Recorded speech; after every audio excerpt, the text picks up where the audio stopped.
Primera parte. Capítulo 1. Una máquina de escribir reventó mi destino. Fue una hispano-betty. Primera parte. Capítulo 1. Una máquina de escribir reventó mi destino. Fue una hispano-betty y de ella me separó durante semanas el cristal de un escaparate.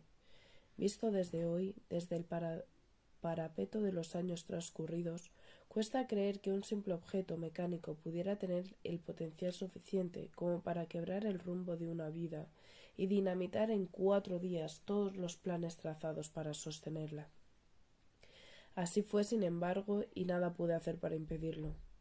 No eran la realidad grandes proyectos los que yo atesoraba por entonces. Se trataba tan solo de aspiraciones cercanas, casi domésticas, coherentes con las coordinaciones del sitio y el tiempo que me correspondió vivir. Planes de futuro asequibles a poco que estirara las puntas de los dedos. En aquellos días mi mundo giraba lentamente alrededor de unas cuantas presencias que yo creía firmes e imprecederas. Mi madre había configurado siempre la más sólida de todas ellas. Era modista. Trabajaba como oficiala en un taller de noble clientela. Tenía experiencia y buen criterio, pero nunca fue más que una simple costurera asalariada. Una trabajadora como tantas otras, que durante 10 horas diarias se dejaba las uñas y las pupilas cortando y cosiendo, probando y rectificando prendas destinadas a cuerpos que no eran el suyo y a miradas que raramente tendrían por destino a su persona. De mi padre sabía poco entonces, nada apenas.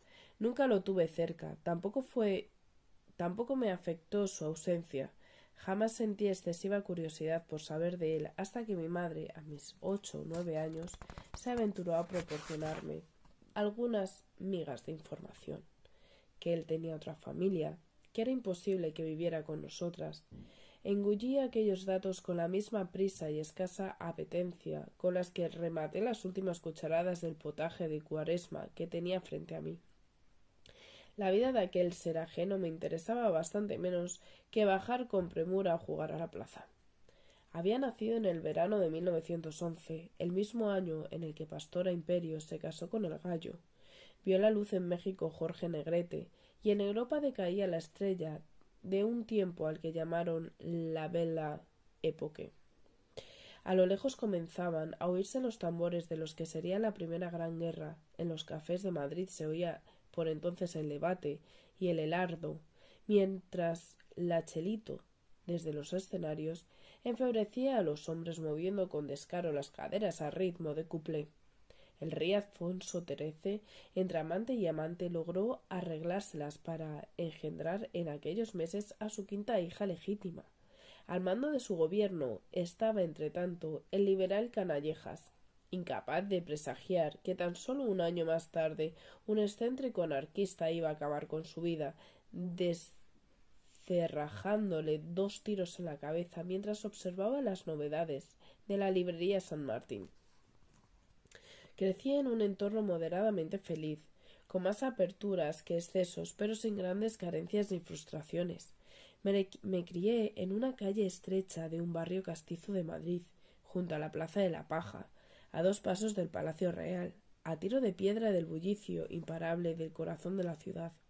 En un ambiente de ropa tendida, olor a lejía, voces de vecinas y gatos al sol, asistía a una rudimentaria escuela en una entreplanta cercana. En sus bancos previstos para 2 cuerpos nos acomodábamos de 4 en 4 los chavales, sin concierto y sin empujones para recitar la voz en grito, la canción del pirata y las tablas de multiplicar.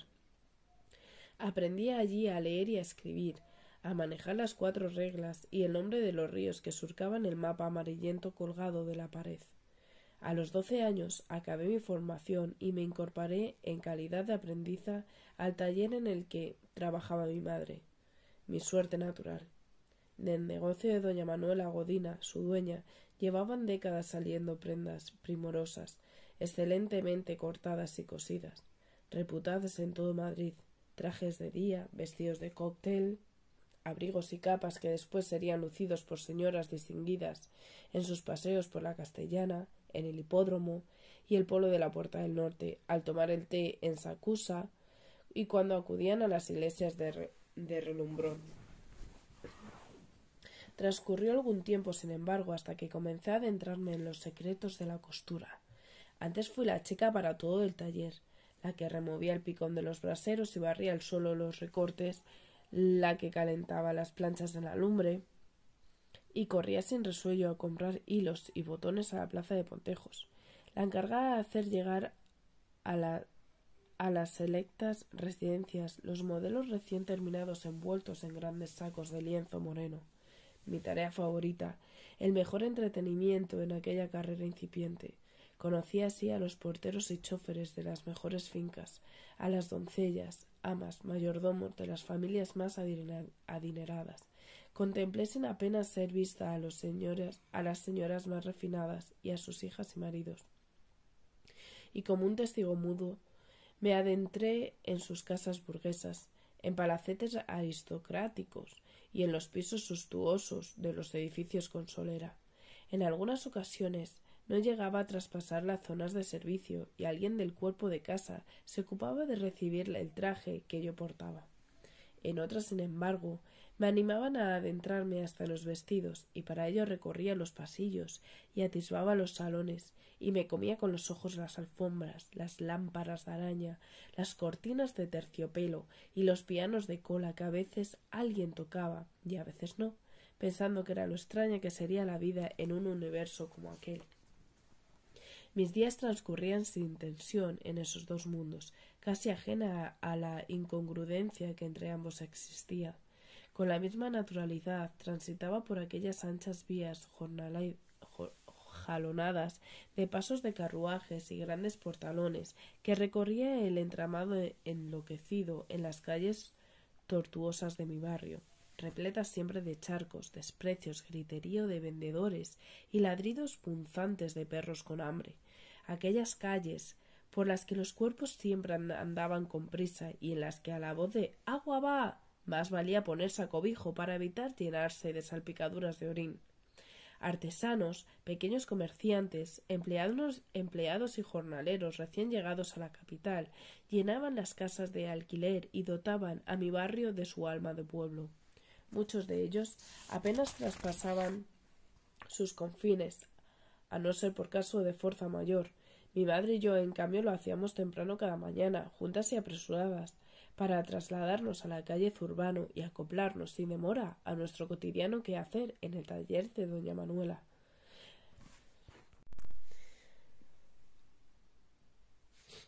Al cumplirse un par de años de mi entrada en el negocio, decidieron entre ambas que había llegado el momento de que aprendiera a coser. A los 14 comencé con lo más simple, presillas, sobrehilados, hilvanes flojos, después vinieron los ojales, los pespuntes y dobladillos. Trabajamos sentadas en sillas pequeñas de hena, encorvadas sobre tablones de madera sostenidos encima de las rodillas. En ellos apoyábamos nuestro quehacer. Doña Manuela trataba con las clientas, cortaba, probaba y corregía. Mi madre tomaba las medidas y se encargaba del resto. Cosía lo más delicado y distribuía las demás tareas. Supervisaba su ejecución e imponía el ritmo y la disciplina a un pequeño batallón formado por media docena de modistas maduras, 4 o 5 mujeres jóvenes y unas cuantas aprendizas parlanchinas, siempre con más ganas de risas y chisme que de puro faenar. Algunas cuajaron como buenas costureras, otras no fueron capaces y quedaron para siempre encargadas de las funciones menos agradecidas. Cuando una se iba, otra nueva la sustituía en aquella estancia embarullada, incongruente, con la serena opulencia de la fachada y la sobriedad del salón luminoso al que sólo tenían acceso las clientas. Ellas, doña Manuela y mi madre, eran las únicas que podían disfrutar de sus paredes enteladas, color azafrán, las únicas que podían acercarse a los muebles de caoba y pisar el suelo de roble que las más jóvenes nos encargábamos de abrillantar con trapos de algodón. Solo ellas recibían de tanto en tanto los rayos de sol que entraban a través de los 4 altos balcones volcados en la calle. El resto de la tropa permanecíamos siempre con la retaguardia, en aquel gineceo helador en invierno e infernal en verano, que era nuestro taller. Ese espacio trasero y gris que se abría con apenas 2 ventanucos a un oscuro patio interior, en el que las horas transcurrían como soplos de aire entre tarareo de coplas y ruido de tijeras. Aprendí rápido. Tenía dedos ágiles que pronto se adaptaron al contorno de las agujas y al tacto de los tejidos, a las medidas, las piezas y los volúmenes. Talle delantero, contorno de pecho, largo de pierna, sisa, bocamanga, bies. A los 16 aprendí a distinguir las telas, a los 17 a apreciar sus calidades y calibrar su potencial. Crespón de China, muselina de seda, greoguete, chantilly. Pasaba los meses como en una noria, los otoños haciendo abrigos de buenos paños y trajes de entretiempo, las primaveras cosiendo vestidos volátiles destinados a las vacaciones cantábricas, largas y ajenas, de la Concha y el Sardinero. Cumplí los 18, los 19. Me inicié poco a poco en el manejo del corte y en la confección de las partes más delicadas. Aprendí a montar cuellos y solapas, a prever caídas y a anticipar acabados. Me gustaba mi trabajo, disfrutaba con él. Doña Manuela y mi madre me pedían a veces opinión. Empezaban a confiar en mí. La niña tiene mano y ojo, Dolores, decía doña Manuela. Es buena, y mejor que va a ser si no se nos desvía. Mejor que tú como te descuides. Y mi madre seguía lo suyo, como si yo no la oyera. Yo tampoco levantaba la cabeza de mi tabla, fingía no haber escuchado nada, pero con disimulo la miraba de reojo y veía que en su boca, cuajada de alfileres, se apuntaba una levísima sonrisa. Pasaron los años, pasaba la vida, cambiaba también la moda y a su dictado se acomodaba el quehacer del taller. Después de la guerra europea había llegado las líneas rectas. Se arrumbaron los corsés y las piernas comenzaron a enseñarse sin pizca de rubor. Sin embargo, cuando los felices 20 alcanzaron su fin, las cinturas de los vestidos regresaron a su sitio natural. Las faldas se alargaron y el recato volvió a imponerse en mangas, escotes y voluntad. Sentamos entonces a una nueva década y llegaron más cambios. Todos juntos, imprevisto, casi al montón.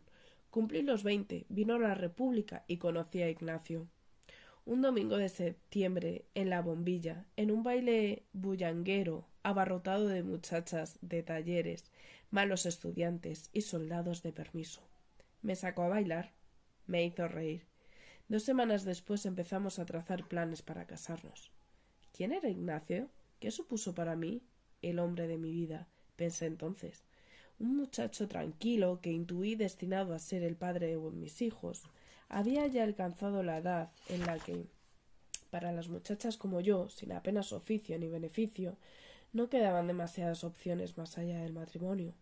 El ejemplo de mi madre, criándome sola y trabajando para ello de sol a sol, jamás me había antojado un destino apetecible, y en Ignacio encontré a un candidato idóneo para no seguir sus pasos, alguien con quien recorrer el resto de mi vida, adulta, sin tener que despertar cada mañana con la boca llena de sabor a soledad. No me llevó a él una pasión turbadora, pero sí un afecto intenso y la certeza de que mis días a su lado transcurrirían sin pesares, sin estridencias, con la dulce suavidad de una almohada. Ignacio Montés, creí, iba a ser el dueño del brazo al que me agarraría en 1 y 1000 pasos, la presencia cercana que me proporcionaría seguridad y cobijo para siempre. 2 años mayor que yo, flaco, afable, tan fácil como tierno. Tenía buena estatura y pocas carnes, maneras educadas y un corazón en el que la capacidad para quererme parecía multiplicarse con las horas. Hijo de viuda castellana con 2 duros bien contados debajo del colchón, residente con intermitencias en pensiones de poca monta, aspirante ilusionado a profesional de la burocracia y eterno candidato a todo ministerio capaz de prometerle un sueldo de por vida. Guerra, gobernación, hacienda, el sueño de 3000 pesetas al año, 241 al mes, un salario fijo para siempre jamás, a cambio de dedicar el resto de sus días al mundo manso de los negocios y antedespachos de los secantes de papel de barba, los timbres y los tinteros. Sobre ello planificamos nuestro futuro. A lomos de la cama, chicha de un funcionario que convocatoria a convocatoria se negaba con cabezonería a incorporar a mi Ignacio en su nómina, y él insistía sin desaliento, y en febrero probaba con justicia, y en junio con agricultura, y vuelta a empezar. Y entre tanto, incapaz de permitirse distracciones costosas, pero dispuesto hasta la muerte a hacerme feliz, Ignacio me agasajaba con las humildes posibilidades de que su paupérrimo bolsillo le permitía: una caja de cartón llena de gusanos de seda y hojas de morera, cucuruchos de castañas asadas y promesas de amor eterno sobre la hierba bajo el viaducto. Juntos escuchábamos la banda de música del kiosco del Parque del Oeste y remábamos en las barcas del Retiro en las mañanas de domingo que hacía sol. No había verbena con columpios y organillo a la que no acudiéramos, ni chotis que no bailáramos con precisión de reloj. Cuántas tardes pasábamos en las vistillas, cuántas películas vimos en cines de barrio de una 50. Una horchata valenciana era para nosotros un lujo y un taxi un espejismo. La ternura de Ignacio, por no ser gravosa, crecía sin embargo de fin. Yo era su cielo y las estrellas, la más guapa, la mejor, mi pelo, mi cara, mis ojos, mis manos, mi boca, mi voz. Toda yo configuraba para él lo insuperable, la fuente de su alegría, y yo le escuchaba, le decía tonto y me dejaba querer. La vida en el taller por aquellos tiempos marcaba, no obstante, un ritmo distinto. Se hacía difícil, incierta. La Segunda República había infundido un soplo de agitación sobre la confortable prosperidad del entorno de nuestras clientas. Madrid andaba convulso y frenético, la tensión política impregnaba todas las esquinas. Las buenas familias prolongaban hasta el infinito sus veranos en el norte, deseosas de permanecer al margen de la capital inquieta y rebelde, y en cuyas plazas se anunciaba a voces el mundo obrero, mientras los proletarios descamisados del extrarradio se adentraban sin retraimiento hasta la misma Puerta del Sol. Los grandes coches privados empezaban a escasear por las calles. Las fiestas opulentas menudeaban. Las viejas damas enlutadas rezaban novenas para que hazaña cayera pronto, y el ruido de las balas se hacía cotidiano a la hora en que encendían las farolas de gas. Los anarquistas quemaban iglesias. Los falangistas desenfundaban pistolas con porte bravucón. Con frecuencia creciente los aristócratas y altos burgueses cubrían con sábanas los muebles, despedían al servicio, apestillaban las contraventanas y partían con urgencia hacia el extranjero, sacando a mansalva joyas, miedos y billetes por las fronteras, añorando al rey exiliado y a una España obediente que aún tendría en llegar. En el taller de doña Manuela cada vez entraban menos señoras, salían menos pedidos y había menos que hacer. En un penoso cuentagotas se fueron despidiendo primero las aprendizas, después al resto de las costureras, hasta que al final solo quedamos la dueña, mi madre y yo.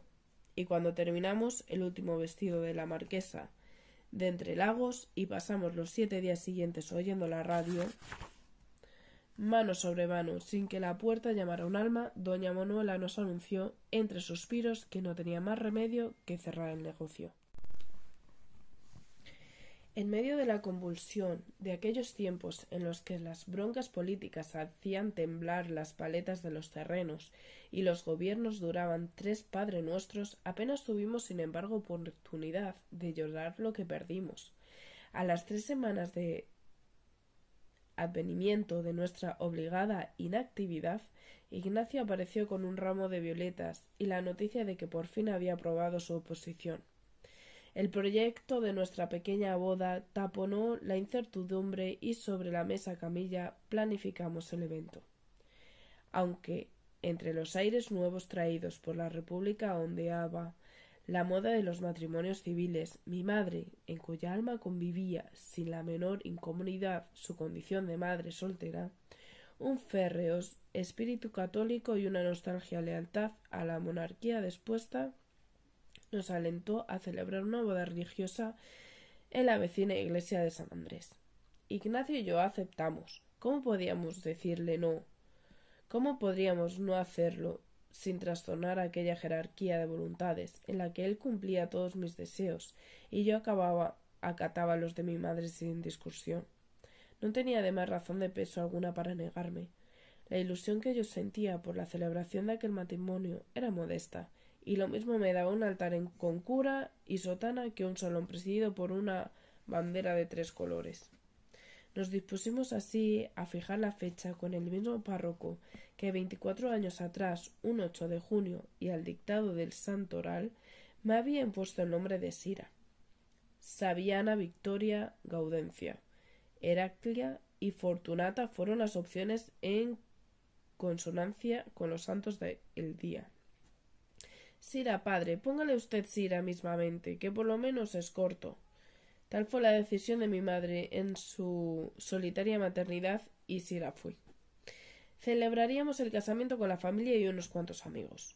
Con mi abuelo sin piernas ni luces, mutilado de cuerpo y ánimo en la guerra de Filipinas, permanente presencia muda en su mecedora junto al balcón de nuestro comedor, con la madre y hermanas de Ignacio que vendrían desde el pueblo, con nuestros vecinos Engracia y Norberto y sus 3 hijos, socialistas y entrañables, tan cercanos a nosotros, tan cercanos a nuestros afectos desde la puerta de enfrente, como si la misma sangre nos corriera por el descansillo, con doña Manuela, que volvería a coger los hilos para regalarme su última obra en forma de traje de novia. Agasajaríamos a nuestros invitados con pasteles de merengue, vino de Málaga y vermut. Tal vez pudiéramos contratar a un músico de barrio para que subiera a tocar un pasodoble y algún retrastillo callejero nos sacaría una placa que adornaría nuestro hogar, ese que aún no teníamos, y de momento sería el de mi madre. Fue entonces, en medio de aquel revoltijo de planes y apaños, cuando a Ignacio se le ocurrió la idea de que preparara unas oposiciones para hacerme funcionaria como él. Su flamante puesto en un negociado administrativo le había abierto el ojo a un mundo nuevo, el de la administración en la República, un ambiente en el que para las mujeres se perfilaban algunos distintos profesionales más allá del fogón, el lavadero y las labores, en el que el género femenino podía abrirse camino codo con los hombres en igualdad de condiciones y con la ilusión puesta en los mismos objetos. Las primeras mujeres se sentaban ya como diputadas en el Congreso.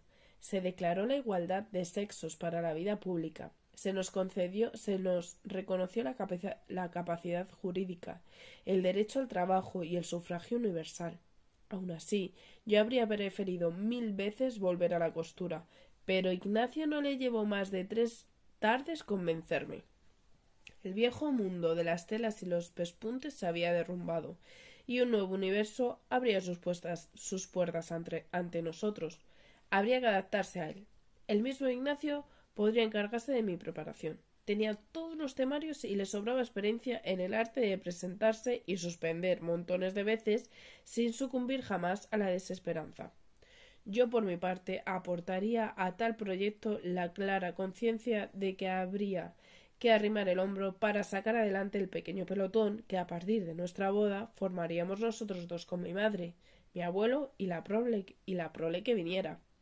Accedí, pues. Una vez dispuestos, solo nos faltaba un elemento, una máquina de escribir en la que yo pudiera aprender a teclear y preparar la inexcusable prueba de mecanografía. Ignacio había pasado años practicando con máquinas ajenas, transitando un viacrucis de tristes academias con olor a grasa, tinta, sudor reconcentrado, no quiso que yo me viera obligada a repetir aquellos trances y de ahí su empeño en hacernos con nuestro propio equipamiento. A su búsqueda nos lanzamos en las semanas siguientes como si de la gran inversión de nuestras vidas se tratara. Estudiamos todas las opciones e hicimos cálculos sin fin. Yo entendía de prestaciones, pero me parecía que algo de formato pequeño y ligero sería lo más conveniente para nosotros. A Ignacio el tamaño le era indiferente, pero en cambio se fijaba con minuciosidad extrema en precios, plazos y mecanismos. Localizamos todos los sitios de venta en Madrid, pasamos horas enteras frente a sus escaparates y aprendimos a pronunciar nombres forasteros que evocaban geografías lejanas y artistas de cine. Remington, Royal, Underwood. Igual podríamos habernos decidido por una marca que por otra. Lo mismo podríamos haber terminado comprando una casa americana que en otra alemana, pero la elegida fue finalmente la italiana Hispano Olivetti, de la calle Pi y Margall. ¿Cómo podríamos ser conscientes de que con aquel acto tan simple, con el mero hecho de avanzar 2 o 3 pasos y traspasar un umbral, estábamos firmando la sentencia de muerte de nuestro futuro en común y torciendo las líneas del porvenir de forma irremediable?